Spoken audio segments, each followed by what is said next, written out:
Gandhi road அனைத்து வியாபாரிகள் சங்கம் சார்பாக இன்று அவசர ஆலோசனை கூட்டம் நடத்தப்பட்டது. என்னன்னு பார்த்தீங்கன்னா, போன வாரமே நாங்கள் மனித சங்கிலி போராட்டம் பண்ணோம்.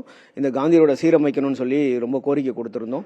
ஸோ அது கொடுத்தே நாங்கள் கிட்டத்தட்ட ஒரு வாரம் ஆச்சு. அது நடுவில் நேற்று இரவோடு இரவாக காஞ்சிபுரம் காந்தி சாலையில் மெயினான ஹாட்டான இந்த சாலையில் பேரிகேட்ஸ் இறக்கப்பட்டது. நாங்கள் இந்த பேரிகேட்ஸுக்கு எதிராக தான் நாங்கள் போராட்டம் பண்ணி போன வருஷம் நாங்கள் தீர்வு கொண்டு வந்தோம்.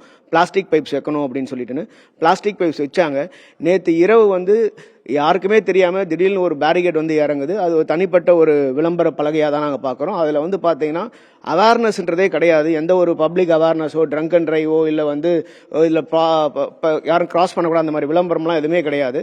மொத்தமே பார்த்தீங்கன்னா 95% ஒரு கடையோட விளம்பரம் மற்றும் ஒரு 5% தான் டிபார்ட்மெண்டோட விளம்பரமே இருக்குது. இது தனிப்பட்ட ஒரு விளம்பர பலகையாக தான் இந்த போர்டு யூஸ் ஆகுது. மற்றபடி வேற எந்த பிரயோஜனமும் கிடையாது.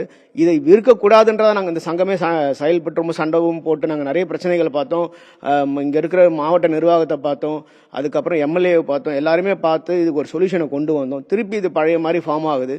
இது பழைய மாதிரி ஃபார்ம் ஆகிறதுக்கு என்ன காரணம்னு தெரியல. அதுவும் இரவோடு இரவா செய்ய வேண்டிய அவசியம் என்னன்னு தெரியல. நேற்று எங்கள் சங்கத்தோட தலைவரும் பொருளாளர் இவங்க எல்லாருமே போய் கேட்டதுக்கு அது சரியான முறையான பதிலும் கிடைக்காதனால இன்னைக்கு அவசர கூட்டம் நடந்து இதுக்கு உண்டான முறையான பெட்டிஷன் நாளைக்கு தயார் பண்ணி நாங்கள் திருப்பி எடுத்து போய் மாவட்ட நிர்வாகத்திட்ட கொடுக்க போறோம். இந்த கோரிக்கையை செவி சாய்க்கலன்னா எல்லா கடைக்கு முன்னாடி கருப்பு கொடி கட்டப்படும், மாபெரும் போராட்டத்தை எடுக்கப்படும் காந்தி ரோடு சாலை சார்பாக. ஏன்னா இங்கே தான் காஞ்சிபுரத்தில் ஒரு பெரிய ஹப்பான பிளேஸ் ரோடு இது. இதில் தான் பட்டு சேலை வியாபாரிகள் நிறைய பேர் இருக்காங்க. ஒரு சிலருக்காக இந்த ரோடு ஆக்கிரமிப்பதை தவிர்க்க முடியாது.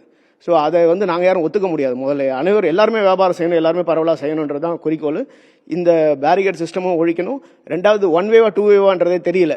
ஏன்னா இதில் ரெண்டு சைடுமே வராங்க போகிறாங்க. ஆனால் கேட்டால் ஒன் வேன்றாங்க. இதில் எந்த விதமான கிளாரிட்டிஃபைடான இதுவே வரல யாருக்குமே.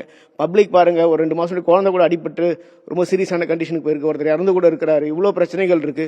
இதை செவி சாய்க்கணும். இப்போ இந்த வர எலெக்ஷனுக்குள்ள இதோட பிரச்சனைகள் முடியணுன்றதுனால நாங்களும் இதுக்கு கோர்ட்டுக்கு போக போகிறோம். 17ஆம் தேதி கோர்ட்டு திறந்த உடனே இதுக்கு ரிட்டு ஃபைல் பண்ண போகிறோம்.